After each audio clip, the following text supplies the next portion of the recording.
el príncipe de los predicadores, Charles Spurgeon. Narrado por Samuel Andrés Chaparro Sandoval.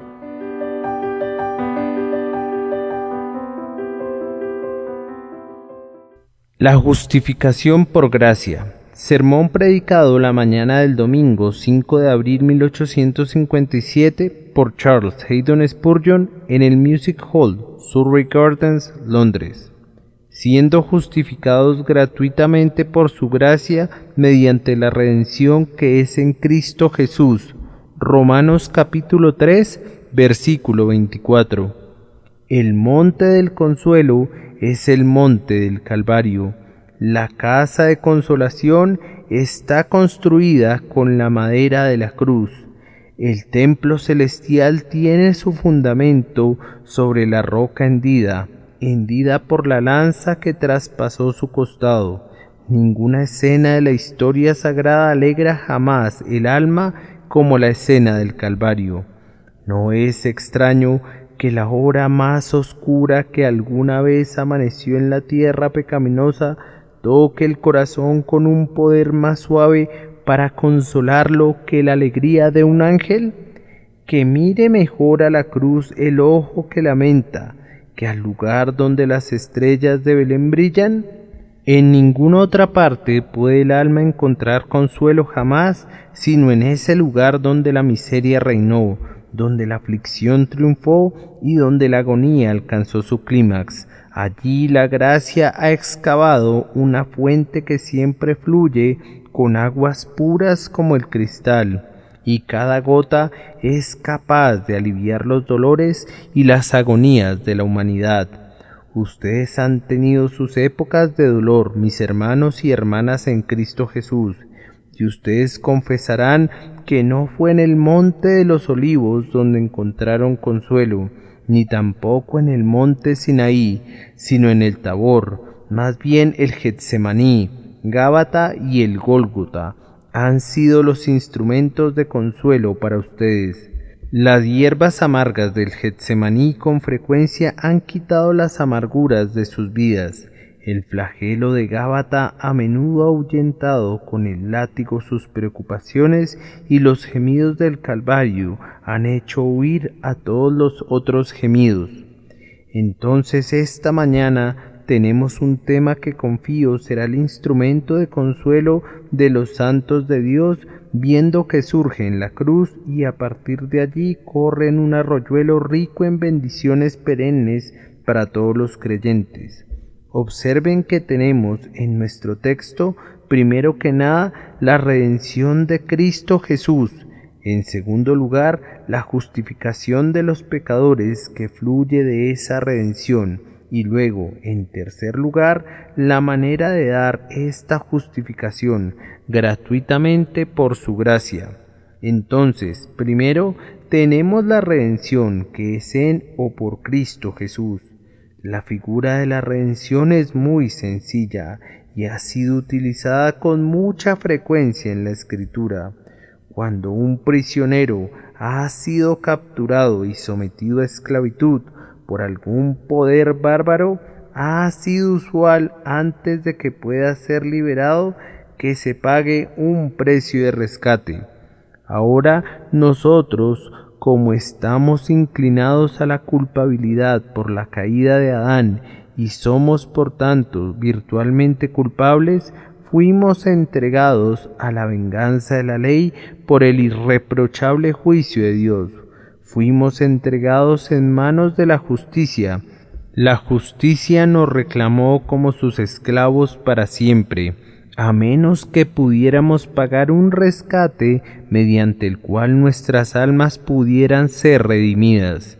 Ciertamente, nosotros éramos pobres como los hijuelos del búho, no teníamos con qué bendecirnos a nosotros mismos, éramos, como nuestro himno lo ha expresado, deudores en bancarrota, nuestra casa fue embargada, todo lo que teníamos fue vendido, nos quedamos desnudos y pobres y miserables, y por ningún medio podíamos encontrar una recompensa, y justo en ese momento Cristo entró y se hizo nuestro patrocinador y, en el lugar y posición de todos los creyentes, pagó el precio del rescate para que nosotros pudiéramos en esa hora ser liberados de la maldición de la ley y de la venganza de Dios y seguir nuestro camino limpios, libres y justificados por su sangre. Permítanme mostrarles algunas de las cualidades de la redención que es en Cristo Jesús.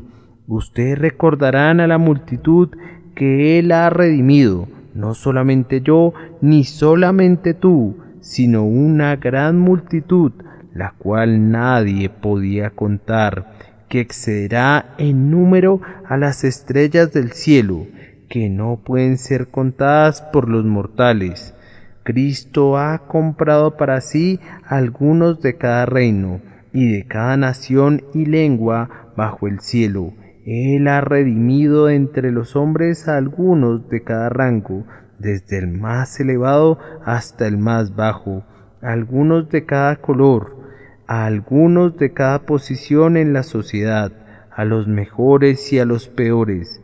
Jesucristo se ha entregado a sí mismo por algunos provenientes de todas las categorías para que puedan ser redimidos para Él.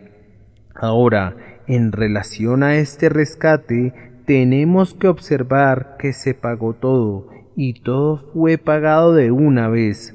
Cuando Cristo redimió a su pueblo, lo hizo por completo, no dejó ni una sola deuda sin pagar, ni ningún pequeño saldo para ser pagado después. Dios demandó de Cristo el pago de los pecados de todo su pueblo. Cristo intervino y pagó hasta el último centavo que su pueblo debía. El sacrificio del Calvario no fue un pago parcial, no fue una exoneración parcial, sino que fue un pago completo y perfecto, y obtuvo una completa y perfecta remisión de todas las deudas de todos los creyentes que han vivido, que viven o que vivirán hasta el fin de los tiempos. En ese día que Cristo colgó en la cruz, no dejó ningún saldo que nosotros tuviéramos que pagar como una satisfacción para Dios. No dejó absolutamente nada, desde un hilo hasta el cordón de los zapatos, que Él no haya satisfecho. Todas las demandas de la ley fueron pagadas en ese momento y en ese lugar por Jehová Jesús, el gran sumo sacerdote de todo su pueblo. Y bendito sea su nombre, lo pagó todo de una vez. El rescate fue tan invaluable, tan digno de un príncipe y tan generoso, fue el precio demandado por nuestras almas, que uno pensaría que hubiera sido maravilloso si Cristo lo hubiera pagado en abonos, parte ahora y parte después. Los rescates de los reyes a veces han sido pagados en parte con un pago inicial y luego en abonos durante un plazo de años, pero no sucede así con nuestro Salvador. De una vez por todas, Él se dio a sí mismo como sacrificio. De inmediato contó el precio y dijo: consumado es, no quedando nada adicional que Él tuviera que hacer, ni nada que nosotros tuviéramos que llevar a cabo. Él no abonó un pago parcial y luego declaró que vendría de nuevo a morir, o que sufriría de nuevo, o que obedecería de nuevo, sino que liquidó en el acto, hasta el último centavo, el rescate de todo el pueblo, y se le dio el recibo del pago total, y Cristo clavó ese recibo en su cruz y dijo: consumado es, consumado es. He suprimido el manuscrito de las ordenanzas, lo he clavado en la cruz. ¿Quién es el que condenará a mi pueblo o le levantará algún cargo? Pues yo deshice como una nube tus rebeliones y como niebla tus pecados. Y cuando Cristo pagó todo este rescate, observen bien que Él lo hizo todo por sí mismo. Él fue muy especial acerca de eso. Simón el Cireneo pudo haber llevado la cruz, pero Simón el Cireneo no podía ser clavado en ella. Ese círculo sagrado del Calvario estaba reservado exclusivamente para Cristo. 2 ladrones estaban con él allí. Ni había en ese lugar hombres justos para que nadie dijera luego que la muerte de esos 2 hombres justos ayudó al Salvador. 2 ladrones estaban colgados con él para que los hombres pudieran ver que había majestad en su miseria y que él podía perdonar a los hombres y manifestar su soberanía, aun cuando se estaba muriendo. No había hombres justos que sufrieran. Ninguno de sus discípulos compartió su muerte. Pedro no fue arrastrado allí para ser decapitado. Juan no fue clavado a una cruz al lado de él, fue dejado solo allí. Él dice: he pisado yo solo el lagar, y de los pueblos nadie había conmigo. El total de la tremenda deuda fue puesto sobre sus hombros. Todo el peso de los pecados de todo su pueblo fue colocado sobre él.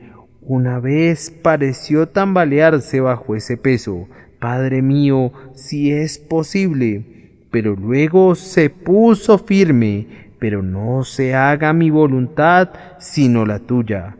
Todo el castigo de su pueblo fue destilado en una sola copa. Ningún mortal podría darle ni siquiera un sorbo. Cuando él se llevó la copa a sus labios, era tan amarga que casi la rechazó. Pase de mí esta copa. Pero su amor por su pueblo era tan grande que tomó la copa con sus 2 manos. De un solo sorbo de amor bebió hasta el fondo la condenación por todo su pueblo. La tomó toda, la soportó todo, la sufrió todo, de tal forma que ahora y por siempre no hay llamas del infierno para ellos, no hay potros de tormento, no tienen aflicciones eternas. Cristo ha sufrido todo lo que ellos deberían haber sufrido y ellos deben salir y saldrán libres. El trabajo fue llevado a cabo completamente por él mismo, sin ayuda de nadie. Y además, observen que fue aceptado. Verdaderamente fue un rescate excelente. ¿Qué podría igualarlo?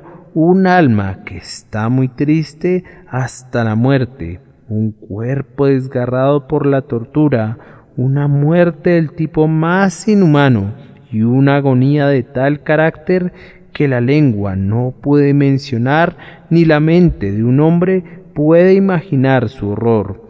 Fue un precio muy bueno, pero pregunto, ¿fue aceptado? Ha habido precios que se han pagado algunas veces, o más bien que se han ofrecido, que nunca fueron aceptados por las personas a quienes se les había ofrecido, y por eso el esclavo no obtuvo su libertad, pero este rescate sí fue aceptado. La evidencia es clara. Cuando Cristo declaró que Él pagaría la deuda por todo su pueblo, Dios envió al oficial para que lo arrestara. Lo arrestó en el huerto de Getsemaní y prendiéndolo lo arrastró al pretorio de Pilato, a casa de Herodes y al tribunal de Caifás. El pago fue hecho por completo y Cristo fue puesto en el sepulcro. Estuvo allí encerrado en prisión vil hasta que la aceptación fuera ratificada en el cielo. Durmió allí durante 3 días en su tumba. Fue declarado que la ratificación fuera esta: el fiador quedaría en libertad tan pronto como sus compromisos de la fianza fuesen cumplidos. Ahora dejen que sus mentes visualicen a Jesús enterrado. Él está en el sepulcro. Es cierto que Él ha pagado toda la deuda, pero el recibo no ha sido entregado todavía. Él duerme en esa estrecha tumba, encerrado allí con un sello sobre una piedra gigante. Duerme todavía en su tumba. La aceptación de Dios todavía no ha sido otorgada. Los ángeles todavía no han descendido del cielo para decir: la obra está hecha. Dios ha aceptado tu sacrificio. Ahora es la crisis de este mundo. Oscila tambaleante en la balanza. ¿Aceptará Dios el rescate o no? Veremos. Un ángel desciende del cielo con un resplandor intenso, remueve la piedra y sale el cautivo sin vendas en sus manos, habiendo dejado atrás su indumentaria fúnebre, libre para no sufrir nunca más, para no morir nunca más. Ahora, si Jesús no hubiera pagado la deuda, nunca habría sido puesto en libertad. Si Dios no hubiera aceptado su sacrificio, Él estaría en su tumba en este momento. Nunca se hubiera levantado de su tumba, pero su resurrección fue una señal de que Dios lo había aceptado. Dijo: he tenido una reclamación contra ti hasta esta hora. Esa reclamación ha sido satisfecha ahora. Eres libre. La muerte entregó a su cautivo real. La piedra fue rodada y el conquistador salió llevando cautiva la cautividad.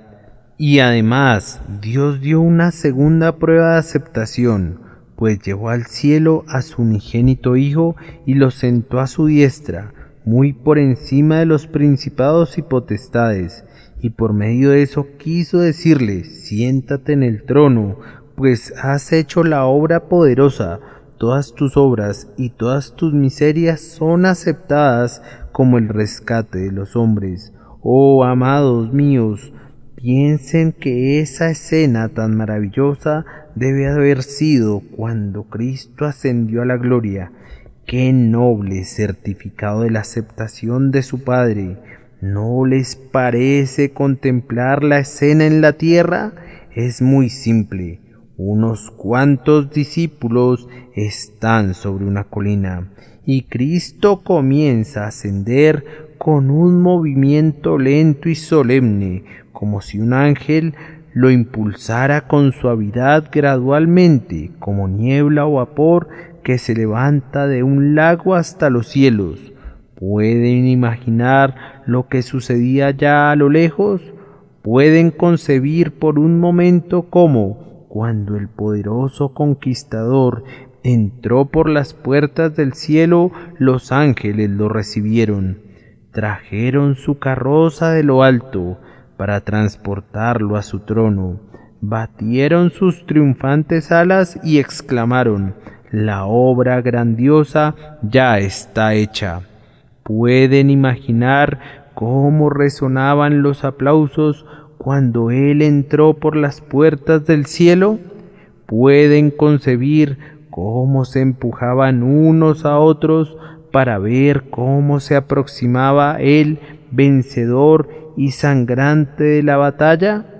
Ven a Abraham, Isaac, Jacob y a todos los santos redimidos reunidos para contemplar al Salvador y al Señor. Ellos habían deseado verlo, y ahora sus ojos lo contemplaban en carne y sangre, el conquistador de la muerte y del infierno. Pueden verlo con el infierno sujetado a las ruedas de su carruaje, arrastrando a la muerte cautiva a través de las calles reales del cielo. ¡Oh, qué espectáculo había allí ese día!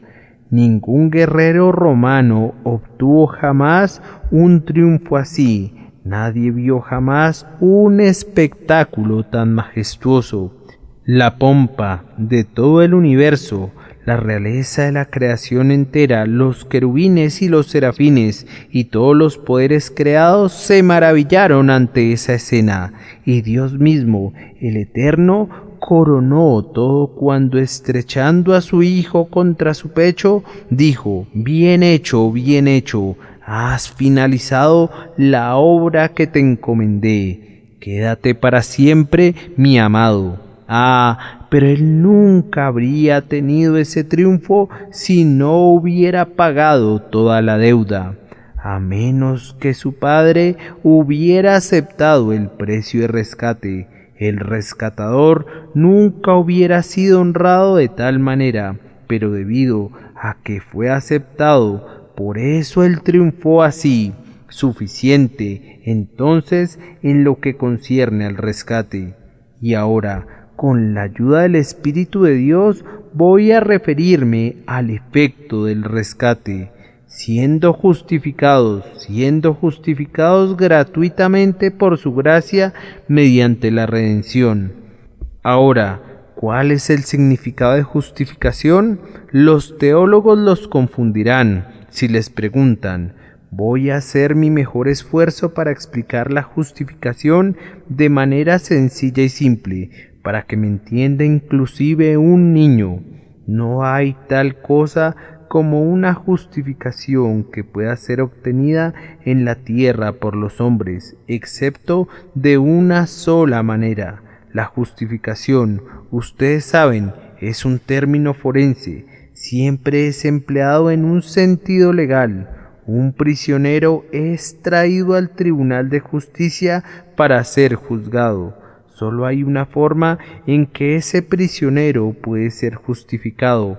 Esto es, no debe ser encontrado culpable, y si no es encontrado culpable, entonces es justificado. Esto es, se ha demostrado que es un hombre justo. Si ese hombre es encontrado culpable, no puede ser justificado. La reina puede perdonarlo, pero ella no puede justificarlo. Sus hechos no son justificables si fuera culpable de ellos, y él no puede ser justificado por ellos. Puede ser perdonado, pero ni la realeza misma podrá jamás lavar el carácter de ese hombre. Es tan criminal cuando es perdonado como lo era antes de ser perdonado. No hay ningún medio entre los hombres de justificar a un hombre de una acusación que es levantada en su contra, excepto cuando se demuestra que no es culpable.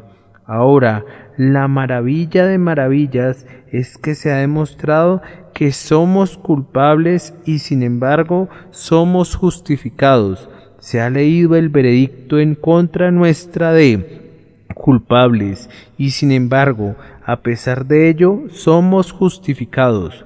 ¿Puede algún tribunal terrenal hacer eso? No. La redención de Cristo logró eso que es una imposibilidad para cualquier tribunal de la tierra. Todos nosotros somos culpables. Lean el versículo 23, que precede inmediatamente al texto. Por cuanto todos pecaron y están destituidos de la gloria de Dios. Allí es presentado el veredicto de culpables, y sin embargo inmediatamente después se dice que somos justificados gratuitamente por su gracia. Ahora, permítanme explicarles cómo justifica Dios al pecador. Voy a suponer un caso imposible. Un prisionero ha sido juzgado y condenado a muerte. Él es un hombre culpable. Él no puede ser justificado porque es culpable. Pero ahora supongan por un momento que pudiera ocurrir algo así, que alguien más pudiera participar y que pudiera asumir toda la culpa de ese hombre, que pudiera ponerse en su lugar y por algún proceso misterioso que por supuesto es imposible entre los hombres, se convirtiera en ese hombre o tomara sobre sí el carácter de ese hombre, el hombre justo pone al rebelde en su lugar y convierte al rebelde en un hombre justo. Nosotros no podemos hacer eso en nuestras cortes. Si yo me presentara ante un juez y él decidiera que debe encarcelarme durante 1 año en vez de un desgraciado que fue condenado ayer a 1 año de prisión, yo no podría asumir su culpa. Podría sufrir su castigo, pero no podría llevar su culpa. Ahora, lo que la carne y la sangre no pueden hacer, eso hizo Jesucristo mediante su redención. Aquí estoy yo, el pecador. Yo me refiero a mí mismo como representando a todos ustedes. Estoy condenado a muerte. Dios dice, voy a condenar a ese hombre. Debo, quiero y lo voy a castigar. Cristo interviene, me hace a un lado y se pone en mi lugar. Cuando se pide que hable el reo, Cristo dice culpable y hace que mi culpa sea suya. Cuando se va a aplicar el castigo, Cristo se presenta, dice, castígame a mí, he puesto mi justicia en ese hombre, y yo he tomado sobre mí los pecados de ese hombre. Padre, castígame a mí, y considera a ese hombre como si fuera yo. Deja que él reine en el cielo y que yo sufra sus miserias. Déjame que yo soporte su maldición y que él reciba mi bendición.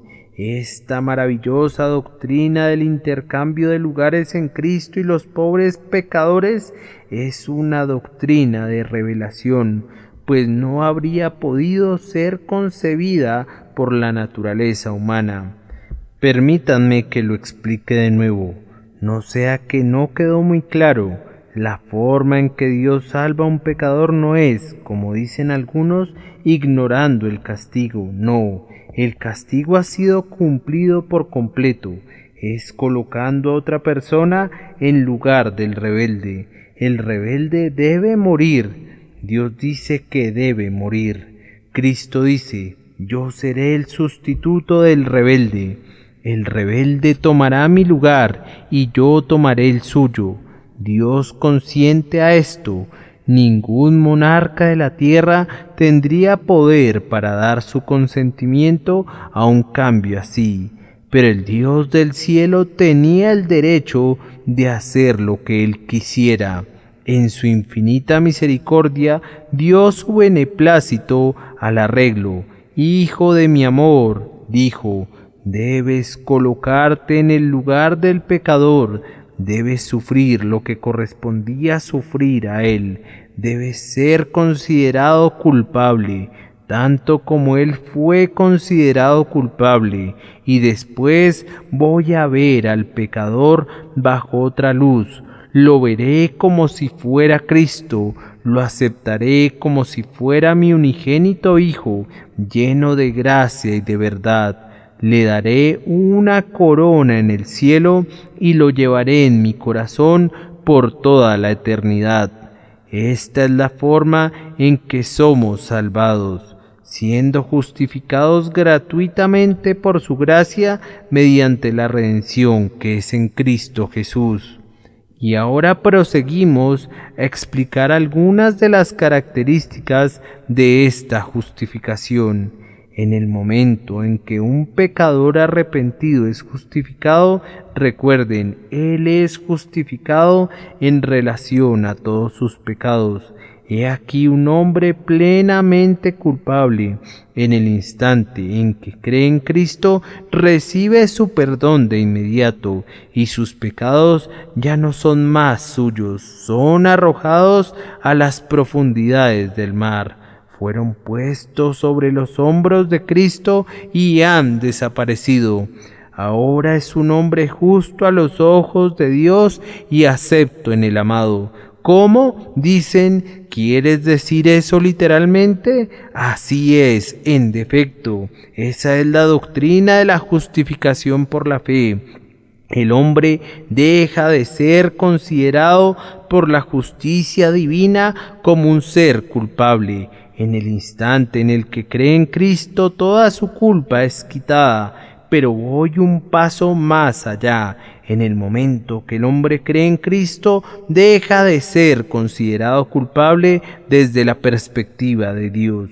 Y lo que es más, se vuelve justo, se vuelve meritorio, pues en el instante en que Cristo toma sus pecados, Él toma la justicia de Cristo.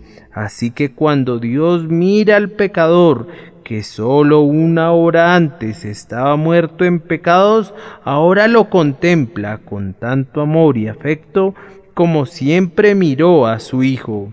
Él mismo lo ha dicho: como el Padre me ha amado, así también yo os he amado. Él nos ama tanto como su Padre le ama a Él.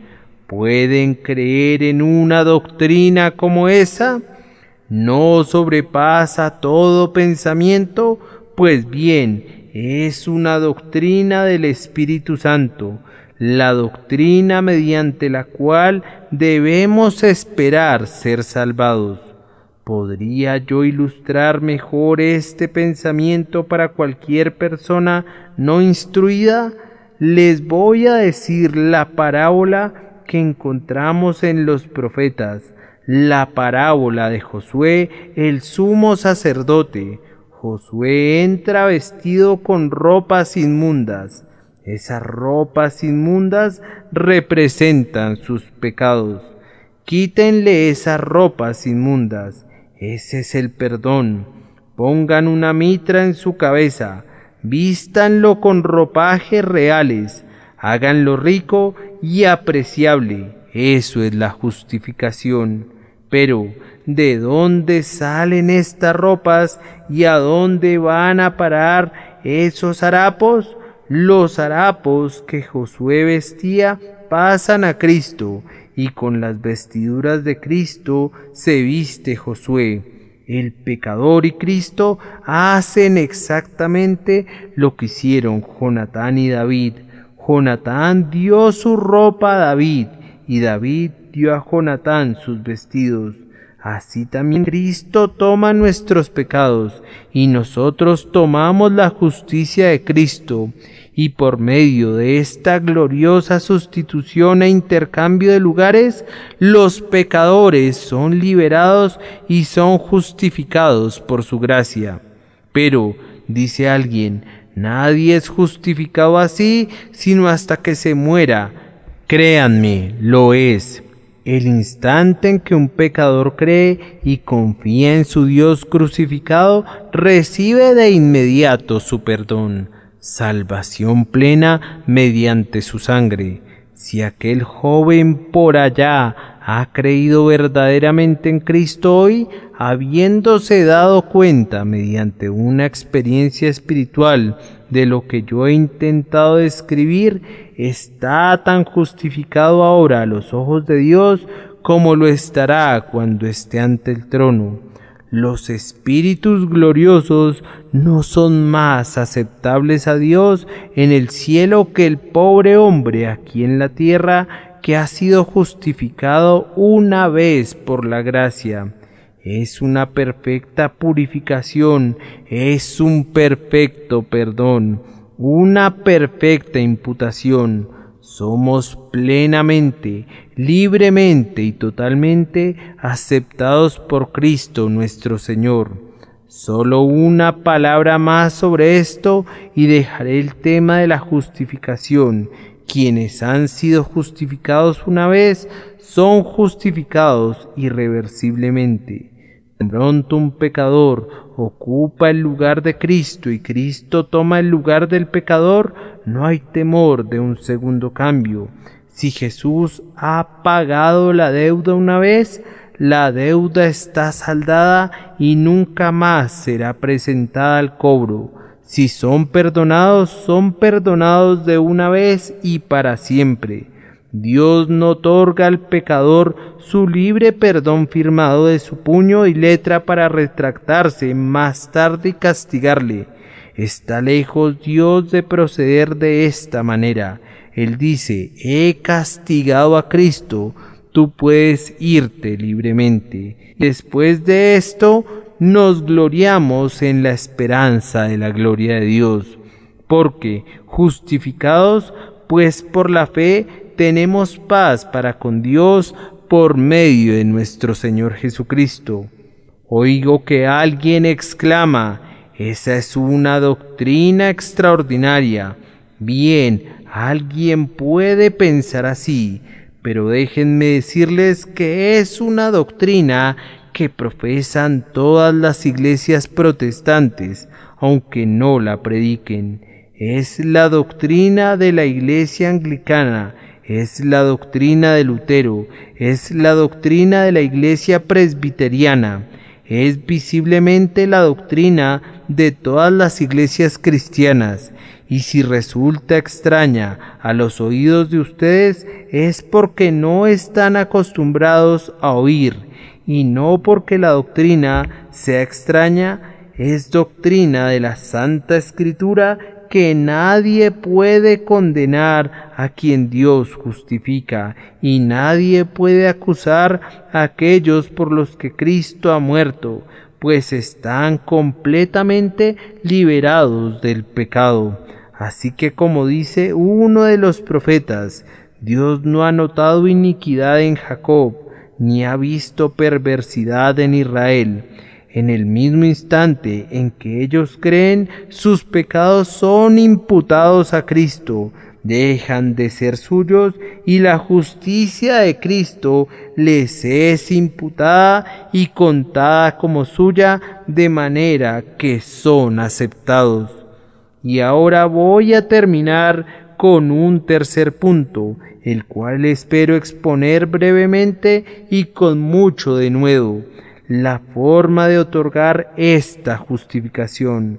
Juan Bunyan diría que hay personas a quienes se les hace agua la boca por este gran don de la justificación. Algunos de mis oyentes estarán diciendo: oh, si yo pudiera ser justificado, pero ¿podré serlo, amigo? He sido un borracho, he sido un blasfemo, y todo lo ruin que pueda ser un hombre. ¿Acaso puedo ser justificado? ¿Tomará Cristo mis oscuros pecados y tomaré yo sus blancas vestiduras? Sí, pobre alma, si tú lo deseas, si Dios te ha hecho desearlo, si confiesas tus pecados, Cristo está dispuesto a tomar tus harapos y a darte su justicia para que sea tuya para siempre. Bien, pero ¿cómo se puede obtener? Dirá alguno. He de ser un santo varón durante muchos años para llegar a conseguirlo. Escucha: gratuitamente por su gracia, gratuitamente, porque no hay precio que pueda pagarlo, por su gracia, porque no es por nuestros méritos. Pero yo he estado orando por ello y no creo que Dios me perdone si no hago algo para merecerlo.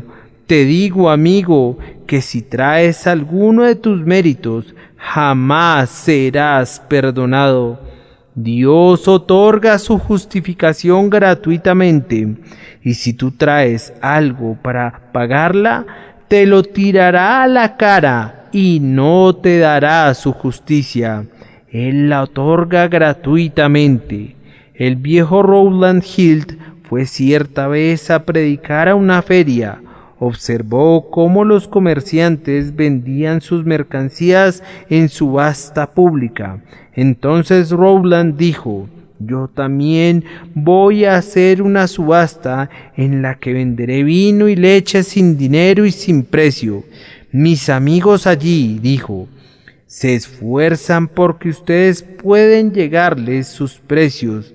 Mi problema es que yo no encuentro quien sea capaz de bajarse a los míos. Y esto, mis queridos oyentes, sucede con los hombres. Si yo predicara una justificación que se pudiera comprar con dinero, ¿quién se iría de aquí sin ser justificado? Si yo predicara una justificación que se puede obtener caminando 100 kilómetros, ¿no nos convertiríamos en peregrinos cada uno de nosotros mañana mismo? Si yo predicara una justificación que consistiera en flagelos y torturas, habría muy pocas personas que no aceptarían la tortura, y debo agregar que muy severamente. Pero si se trata de una justificación que es gratuita, los hombres la desprecian. ¿Cómo voy a obtenerla completamente gratis sin que yo haga nada? Así es, la debes obtener a cambio de nada, o jamás la tendrás. Es gratuita. Pero, ¿acaso no puedo ir a Cristo y apelar a su misericordia diciendo: Señor, justifícame, pues no soy tan malo como los demás? Eso no te servirá de nada, porque es por su gracia. Pero no podré albergar una esperanza porque voy a la iglesia 2 veces al día. No, Señor, es por su gracia. Pero tampoco podré alegar que intento ser cada vez mejor. No, Señor, es por su gracia. Insultas a Dios queriendo comprar sus tesoros con tu dinero falso. Oh, qué ideas tan pobres tienen los hombres sobre el valor del Evangelio de Cristo cuando piensan que pueden comprarlo. Dios no aceptará las sucias monedas de ustedes para que compren el cielo. Una vez un rico moribundo creyó que podría comprar un lugar en el cielo construyendo por su cuenta una serie de asilos. Un buen hombre se aproximó a su lecho de enfermo y le preguntó: ¿cuánto más va a dejar usted? 20,000 libras. Esa cantidad no podría comprar el suficiente espacio para que sus pies puedan pisar el cielo, pues sus calles son de oro. ¿Qué valor puede tener su oro? Sería considerado como nada cuando el suelo del cielo esté empedrado con oro. No, amigos míos, no podemos comprar el cielo ni con oro, ni con buenas obras, ni con oraciones, ni con nada. ¿Cómo habremos, pues, de conseguirlo? Con solo pedirlo. Todos los que nos reconocemos pecadores podemos tener a Cristo con solo pedirlo. ¿Deseas tú tener a Cristo? Puedes tener a Cristo. El que quiera, tome del agua de la vida gratuitamente. Pero si tú te apegas a tus propios conceptos diciendo: no, yo trataré de hacer muchas obras buenas y luego voy a creer en Cristo, te respondo: amigo mío, que serás condenado si crees en semejante engaño. Solemnemente te advierto que no puedes ser salvo de esa manera. Bien, pero ¿no he de hacer buenas obras? Ciertamente que sí, pero no debes confiar en ellas. Debes confiar solamente en Cristo y después haces las buenas obras. Pero, dice alguien, yo creo que si hiciera algunas buenas obras me servirían de recomendación cuando me acercara a Cristo. ¿No sería así? ¿No constituirían recomendación alguna? Supongan que un mendigo usando guantes blancos de piel fina se acercara a la casa de alguien diciendo que tiene mucha necesidad y que necesita una limosna. ¿Le servirían de recomendación sus guantes blancos para mover a alguien a la caridad? ¿Podrá servirle de recomendación para lograr limosna un lindo sombrero nuevo que se compró esta mañana? No, dirías, eres un miserable impostor, no necesitas nada y no obtendrás nada fuera de aquí. El mejor distintivo de un mendigo son los harapos, y el mejor ropaje para un pecador que vaya a Cristo es ir tal cual es, sin otra cosa que rodeado de pecado. Pero no, dice alguien, debo ser un poco mejor, y entonces creo que Cristo me salvará. No podrás ser mejor por mucho que lo intentes. Además, usando una paradoja, si pudieras mejorar, estarías en desventaja, porque cuanto peor seas, tanto mejor serás para ir a Cristo. Si son completamente impíos, vengan a Cristo. Si sienten su pecado y renuncian a él, vengan a Cristo. Aunque hayan tenido el alma más perversa y vil, vengan a Cristo. Si sienten que no tienen nada en ustedes que les pueda servir de recomendación, vengan a Cristo. Confía en Jesús, confía plenamente. No dejes que se mezcle otra confianza. No digo esto para alentar a ningún hombre a que continúe en su pecado. Dios no lo quiera. Si continúan en pecado, no deben venir a Cristo, no pueden, sus pecados se lo impedirán. No pueden venir a Cristo y ser libres y continuar encadenados al remo de su galera, al remo de sus pecados. No, señores, es el arrepentimiento, es dejar inmediatamente sus pecados. Pero fíjense bien que ni el arrepentimiento ni el dejar sus pecados puede salvarlos. Es Cristo, Cristo, Cristo, solamente Cristo. Pero sé que muchos de ustedes se irán y tratarán de construir su propia torre de Babel para llegar al cielo. Unos lo harán de una manera y otros de otra. Adoptarán ceremonias, pondrán como cimiento de la estructura la doctrina del bautismo infantil y encima colocarán la confirmación y la cena del Señor. Iré al cielo, dicen. ¿Acaso no guardo el Viernes Santo y el día de Navidad? Soy mejor que esos disidentes.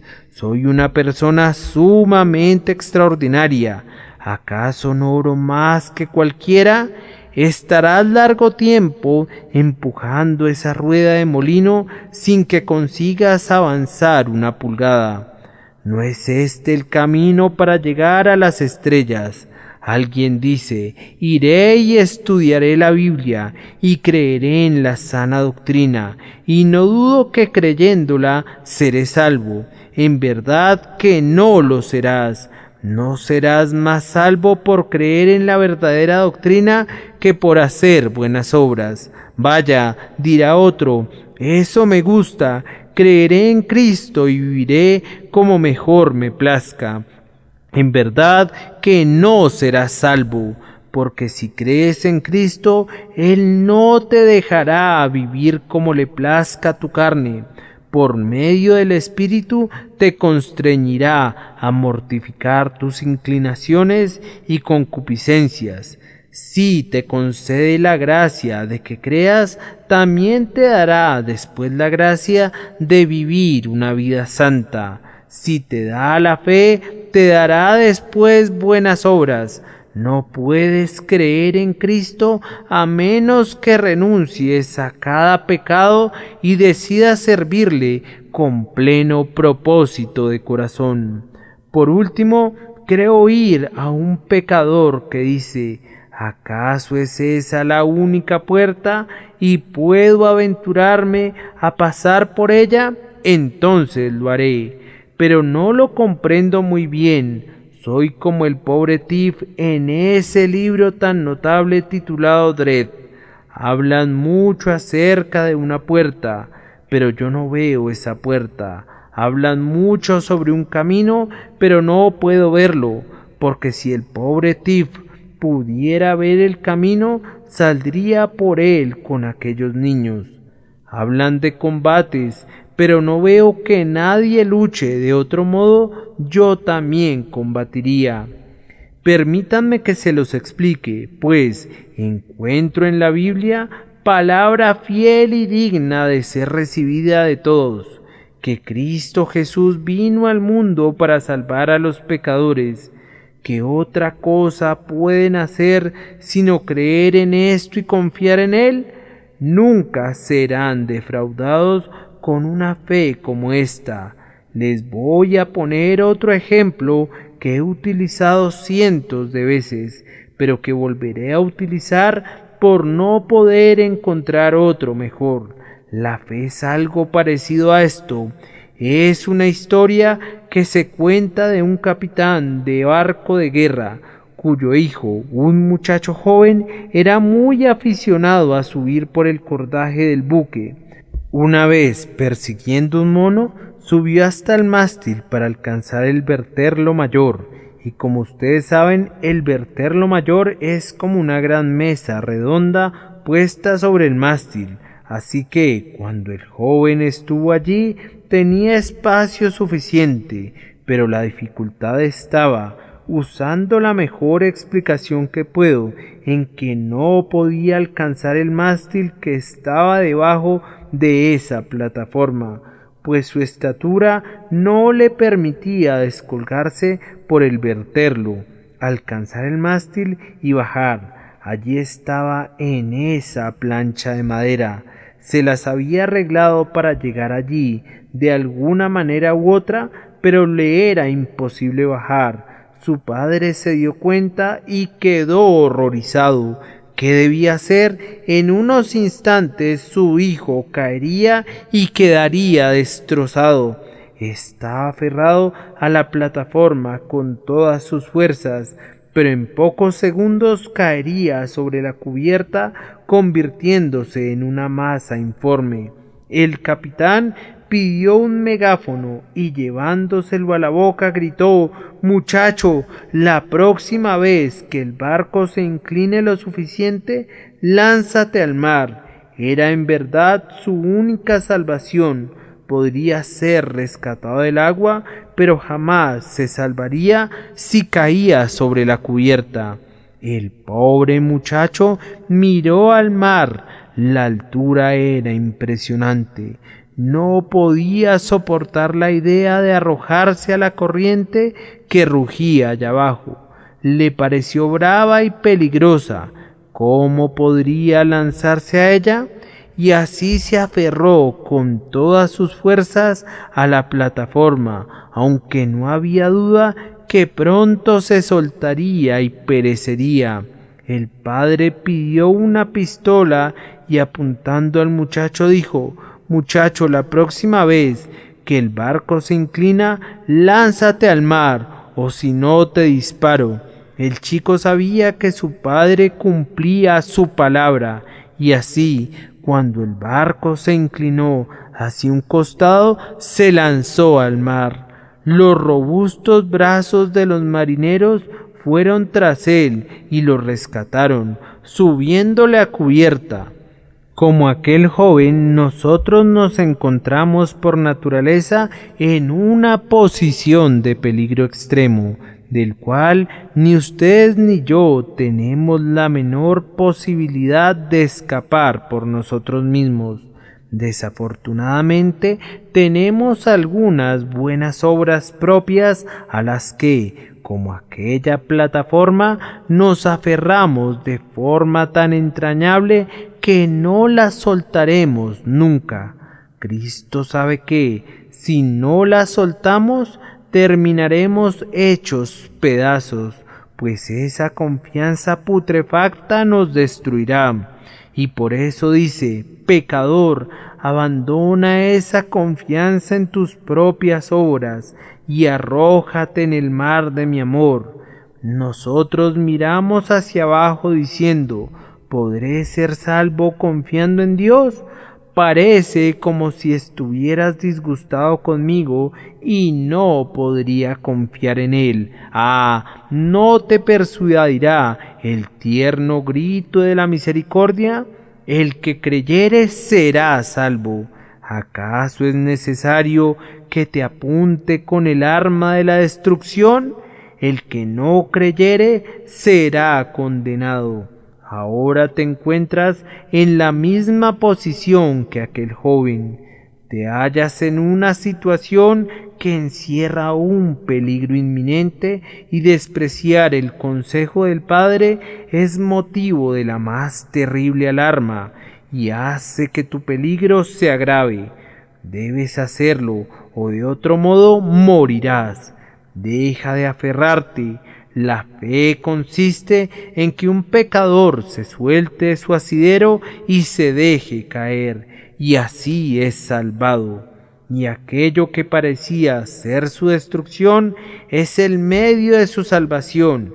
Crean en Cristo, oh pobres pecadores, crean en Cristo. Ustedes que conocen su culpa y su miseria, arrójense sobre Él.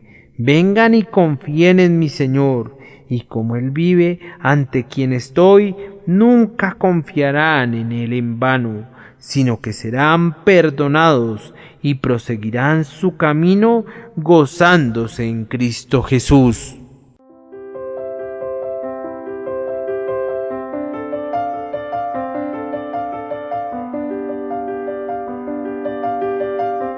El príncipe de los predicadores, Charles Spurgeon.